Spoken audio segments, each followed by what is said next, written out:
আসসালামু আলাইকুম। আশা করি সবাই অনেক ভালো আছো। চলতেছে রমজান মাস, এর মধ্যেই আমাদেরকে ক্লাস নিতে হচ্ছে, কারণ আমি তোমাদের জন্য বলেছিলাম যে আমরা 10টা সাধারণ জ্ঞানের ক্লাস দেবো। সেই সাধারণ 10টা ক্লাসের আজকে হচ্ছে আমাদের পঞ্চমতম ক্লাস। কততম ক্লাস? পঞ্চমতম ক্লাস। আমরা তোমাদের 4টি ক্লাস দিয়েছি, 4 করে 80টা এমসিকিউ তোমাদের দিয়ে দিয়েছি। আজকে 100টা এমসিকিউ হয়ে যাবে। কিন্তু সমস্যা হচ্ছে সাধারণ জ্ঞানে আমাদের মার্ক ছিল প্রথমে যে বিজ্ঞাপনটা দেওয়া হয়। ঠান্ডা লাগছে ভাই, কথা একটু বোঝা না গেলে সবাই একটু চেষ্টা করবেন যতটুকু যাওয়া করা তা। আমাদের প্রথমে মার্ক বলা হয়েছিল যে সাধারণ থাকবে 10 মার্ক, কিন্তু এখন বলা হয়েছে 20 মার্ক। তো 20 মার্ক যখন বলা হবে তখন কিন্তু সাজেশনটা অটোমেটিক বড় হয়ে যায়, তাই আমাদের ক্লাসগুলো বাড়তে থাকবে। তবে আমি আশা করি যে প্রথম 10টা ক্লাস থেকে ইনশাল্লাহ 10 তোমাকে 15 থেকে 16 এমসিকিউ কম করবে, বাকি ক্লাসগুলো আমরা দেওয়ার চেষ্টা করবো।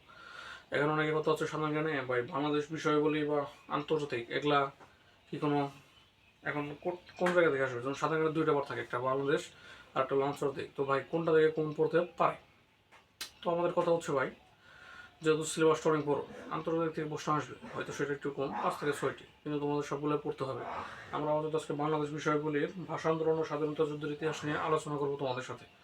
সেখানে কিন্তু মেন পয়েন্ট, মানে আমরা যেটা আগে পড়তাম, আমাদের মেন পয়েন্ট ছিল শেখ মুজিবুর রহমান, কিন্তু সেই পয়েন্টটা নাই। সেটা বারবার কিন্তু বলতেছি, কারণ সাধারণ জ্ঞানের মূল টপিকটাই ছিল শেখ মুজিবুর রহমানকে নিয়ে, সেই টপিকটা আমাদের নাই। তো ভাষা আন্দোলনে শেখ মুজিবুর রহমানকে নিয়ে আমাদের সেরকম আলোচনা প্রয়োজন নাই, তবে সেখান থেকে গুরুত্বপূর্ণ কিছু প্রশ্ন আমরা দেওয়ার চেষ্টা করবো। তোমরা সবাই ভালোভাবে পড়বা ইনশাল্লাহ। তো প্রথম প্রশ্ন যদি আমরা দেখি, 1952 সালের 21শে ফেব্রুয়ারির দিনটি কী ছিল?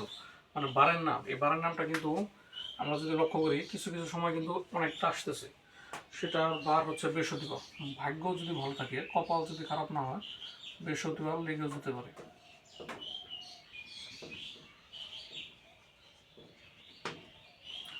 নাম্বার 2, আন্তর্জাতিক মাতৃভাষা দিবস স্বীকৃতি হয় কত সালে? আন্তর্জাতিক মাতৃভাষা দিবস স্বীকৃত হয় 1999 সালে। ইউনেস্কো থেকে ঘোষণা দেয় 1999 সালে। আন্তর্জাতিক মাতৃভাষা দিবস স্বীকৃতি হয় 1999 সালে ইউনেস্কো থেকে। তারপর 3 নম্বর প্রশ্ন হচ্ছে, পূর্ববাংলার মোট বাংলা অথবা উর্দু ভাষাভাষী লোক কতজন ছিল? বাংলা ছিল 56%, আর উর্দু ভাষা ছিল 44%। 56%/44%। পূর্ব বাংলা, ও সরি সরি আমাদের ভুল হয়েছে।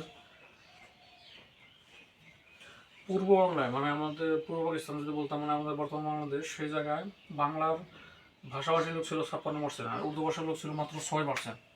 একটু কাইন্ডলি তোমরা ভালোভাবে পড়বা, আশা করি লেগে যেতে পারে। বাংলা জাতীয়তাবাদের মূল, যদি এখান থেকে একটা কোনো এমসিকিউ কমন বলি, সেটা সে জায়গায় কিন্তু এটা অনেক ইম্পর্টেন্ট। বাংলা জাতীয়তাবাদের মূল হচ্ছে ভাষা ও সংস্কৃতি।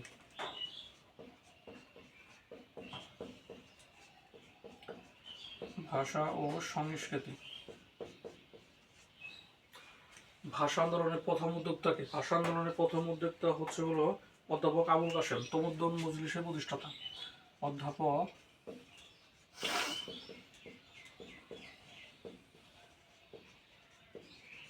আবুল কাসেম।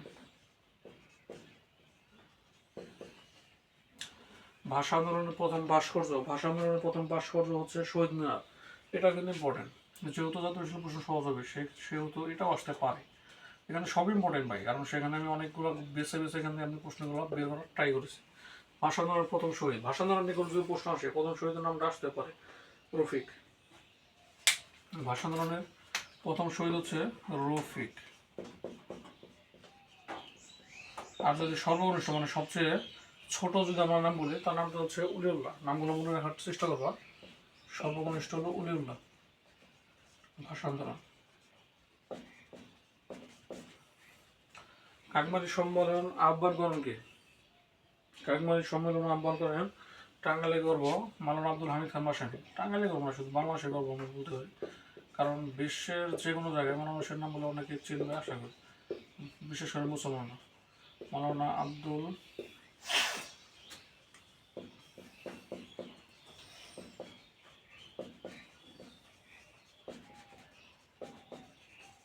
আব্দুল হামিদ খান ভাসানী। স্বাধীন দেশের প্রথম পতাকা উত্তোলিত হয়েছিল কত সালে? স্বাধীন দেশের প্রথম পতাকা উত্তোলিত হয়েছিল 2 মার্চ 1971 সালে। আজকে হলো মানে এই মাসে আমরা বলতে পারি, একটু মনে রাখার চেষ্টা করবো, 1971 সালে।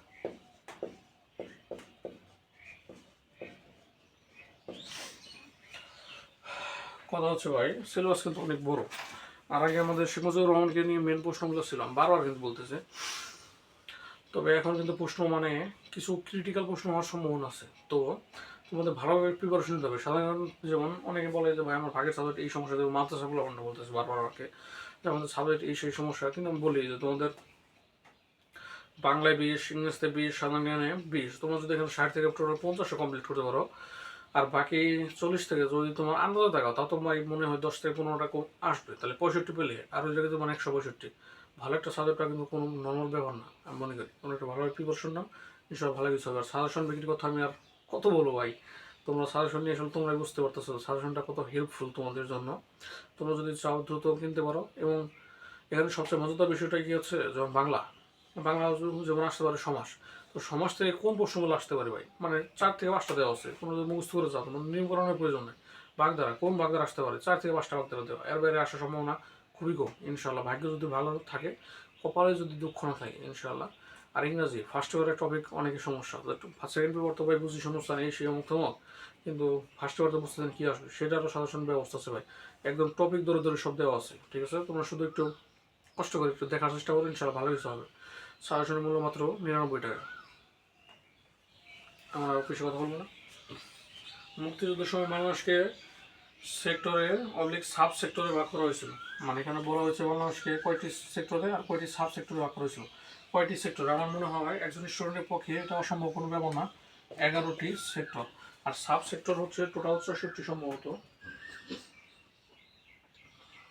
64টি সাব সেক্টর। মুক্তিযুদ্ধের সময় বাংলাদেশকে তাহলে 11টি সেক্টর আর সাব সেক্টর হচ্ছে 64টি। মুক্তিযুদ্ধে একমাত্র আদিবাসী বীর বিক্রম, এখান থেকে আমরা কিন্তু গুরুত্বপূর্ণ কিছু প্রশ্ন এখানে দেখবো। 14, 13, 12, 11। একমাত্র আদিবাসী বীর বিক্রম ছিলেন ইউকে চিং।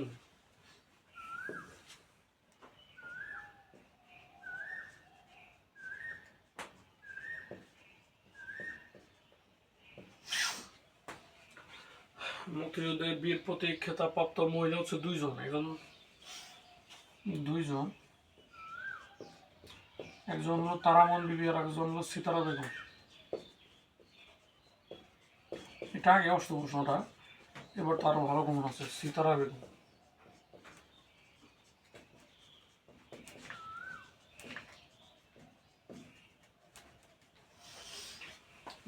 মুক্তিযুদ্ধে খেতাবপ্রাপ্ত মহিলা, মুক্তিযুদ্ধে খেতাবপ্রাপ্ত মহিলা হলো 2 জন। আমাদের প্রশ্নটা তো একটু ঝামেলা হয়েছে।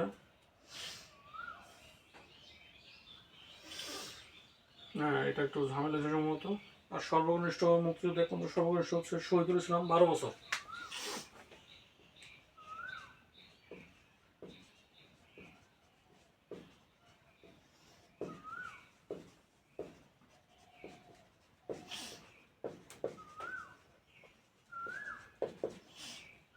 একদম ঝাড়া মুখস্থ করবো এগুলা, ভাগ্য ভালো থাকলে আসবে ইনশাল্লাহ। মুক্তিযুদ্ধে বীর প্রতীক খেতাবপ্রাপ্ত একমাত্র বিদেশি হচ্ছে অস্ট্রেলিয়ান নাগরিক ওডারল্যান্ড। অস্ট্রেলিয়ান নাগরিক।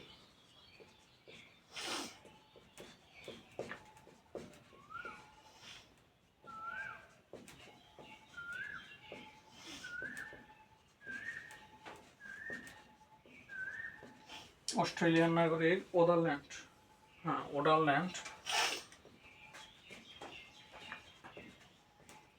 তিনি যুদ্ধ করেন হলো কত নং সেক্টর, সেটা আসতে পারে 1 ও 2 নং সেক্টর। একটা কথা হচ্ছে যে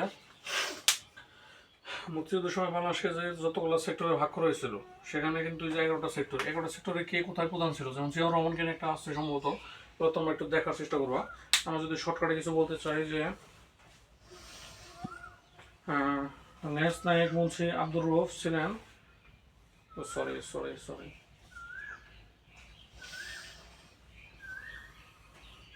ওগুলো একটু মানে যেহেতু মানে একটু বড় আমি বলতেছি না, ক্লাসে পড়ার চেষ্টা করলাম কিন্তু সময় লাগবে, যাতে সব ক্লাস বাড়ানোর চেষ্টা করতেছে না। তোমরা একটু দেখে নিও যে কে কতজন সেক্টর ছিল, বিশেষ করে জিয়াউর রহমান ছিলেন কত নম্বর সেক্টর আমি একটু বলে দিই। এখান থেকে যদি একটু হাতে নিই শিটটা,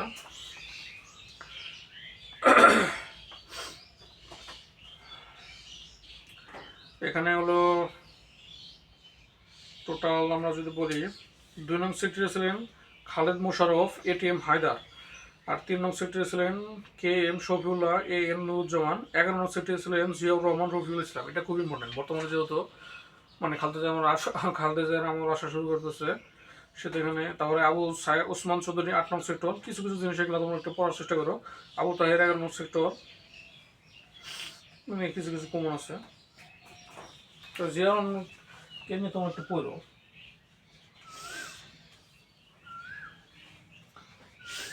ও মুক্তিযুদ্ধের প্রথম শহীদ কি হচ্ছে, মুক্তিযুদ্ধের সর্বকনিষ্ঠ কিন্তু শহীদুল ইসলাম, আর মুক্তিযুদ্ধের প্রথম শহীদ হচ্ছে শঙ্কু সমজদার।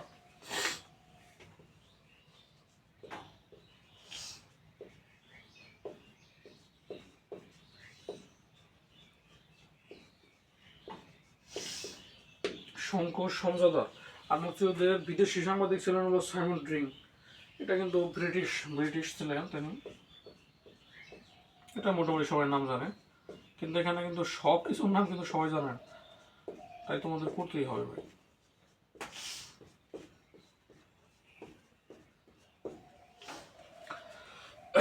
যেমন খুব একটি মোটা প্রশ্ন, মুক্তিযুদ্ধের বীরবুদ্ধি খেতাব একমাত্র বিদেশে ছিলেন অস্ট্রেলিয়ার নেদারল্যান্ড, কত নং সেক্টর 1 ও 2 আসতেই পারে। হ্যাঁ, মুক্তিযুদ্ধের খেতাবপ্রাপ্ত সর্বকনিষ্ঠ ছিলেন হলো শহীদুল ইসলাম 12 বছর। তারপরে তারাবান বিবিকে রাষ্ট্রীয় খেতাব দেওয়া হয় কত সালে, তারাবান বিবিকে রাষ্ট্রীয় খেতাব দেওয়া হয় 1973 সালে। ইম্পর্টেন্ট প্রশ্ন, সালগুলো মনে রাখতে হবে, যেহেতু 20 নম্বর এমসিকিউ, তার মানে কিন্তু ওই সাধারণ জ্ঞান আর সহজ নাই, ধরে ধরে টপিক বলার সময় আর নাই। বাংলাদেশের স্বীকৃতিকারী সর্বশেষ, আমরা কিন্তু প্রথম দেশ নিয়ে যদি আলোচনা করি, আমরা যদি একটু বলে দিই তোমাদেরকে, প্রথম দেশ হচ্ছে হলো ভুটান, দ্বিতীয় দেশ হচ্ছে ভারত, আর প্রথম আরব দেশ হচ্ছে হলো ইরাক। এই প্রশ্ন হয়তো মেডিকেলের সম্মত আসছিল, আমার খেয়াল নাই। তারপর প্রথম ইউরোপের দেশ হচ্ছে পূর্ব জার্মানি, আর প্রথম সমাজতান্ত্রিক দেশ হচ্ছে পোল্যান্ড, আর প্রথম উত্তর আমেরিকার দেশ হচ্ছে বার্বাডোস। উত্তর আমেরিকার দেশ হলো মানে যে আমেরিকা কানাডা মেক্সিকো যেগুলোতে বার্বাডোস, আর সর্বশেষ দেশ হচ্ছে ব্রুনাই। প্রথম মুসলিম অথবা আফ্রিকান দেশ হচ্ছে সেনেগাল, প্রথম অনারব দেশ হচ্ছে সেনেগাল অথবা মালয়েশিয়া, প্রথম ইউরোপিয়ান স্বাধীন দেশ হলো পোল্যান্ড বুলগেরিয়া, প্রথম আমেরিকার দেশ হচ্ছে কানাডা, প্রথম ওশেনিয়া দেশ হচ্ছে টেঙ্গা, প্রথম উপসাগরীয় দেশ হচ্ছে কুয়েত। এখানে যে কোনো প্রশ্ন কমন আসতে পারে, তবে আমার মতে এখানে সেনেগাল যে আমরা কথা বললাম অনারব মুসলিম দেশ অথবা মুসলিম দেশ, আর সর্বশেষ দেশ হলো ব্রুনাই। আমি যে প্রশ্ন এখানে দিয়েছি, যেহেতু মানে আমার বারবার কিন্তু আমাদের কাছে যে প্রথম স্বীকৃতিকারী দেশ সর্বশেষ স্বীকৃতিকারী দেশের নামটা তোমাদের ভাগ্যজোর আসতে পারে, ব্রুনাই, এটা পড়ে যেতে পারো। এগুলো কিন্তু বেশি মানে খুব যে কঠিন জিনিস তা না, তবে আমরা পড়লে কিন্তু মনে রাখা কোন ব্যাপার না। বাংলাদেশের স্বাধীনতা কার্যকর হয় কত কত তারিখে কত সাল, আমরা যদি এটা মনে রাখতে চাই 26শে মার্চ 1971 সাল।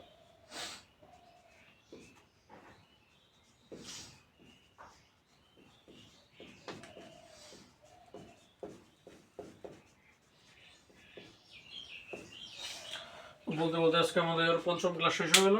এখানে কিন্তু খুব কঠিন প্রশ্ন আছে সেগুলো না, তবে আন্তর্জাতিক কিন্তু খুব কঠিন আছে, তোমরা সবাই ভালোভাবে পড়াশোনা শুরু করো।